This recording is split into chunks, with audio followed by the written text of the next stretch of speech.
Based on the novel named Captain Nobody written by Dean Pitchford, there are quite a few scenes that manage to simultaneously convey positive and negative emotions. I believe the most memorable scene that causes me to experience both of these feelings at the same time is the hospital scene. This scene unfolds shortly after Newt saves Reggie Ratner from attempting suicide from on top of the water tower. My first reason for choosing this scene is because I feel relieved and happy to know that Newt survived the fall from the water tower. The height of the water tower and the suspense of the former scene made it very likely that he could have not survived.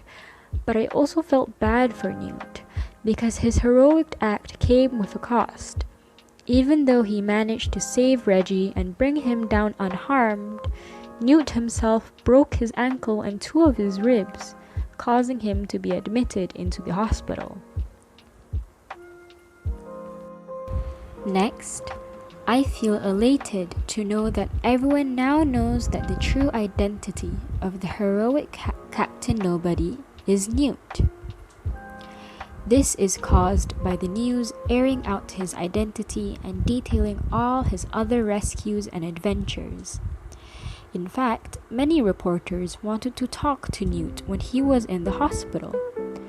They even waited outside of his room.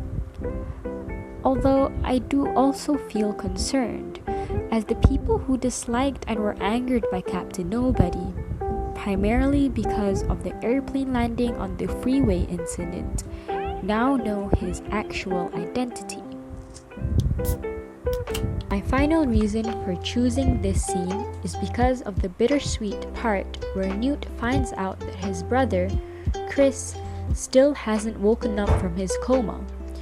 Newt is wheeled into Chris's recovery room and is in shock when he sees that his brother is hooked up to machines and tubes. The scene becomes sad when Newt, out of frustration and anger, instinctively shouts, "Hit the showers," as if it were any other morning in the Newman household. But then, the scene takes a joyous turn and becomes happy, as Chris miraculously wakes up from his coma because of Newt's shouting. In conclusion, the entire final sequence at the hospital is the scene which makes me experience both negative and positive emotions at the same time. It is a bittersweet sequence of events and acts as a fitting closing to such a suspenseful climax to this coming-of-age story.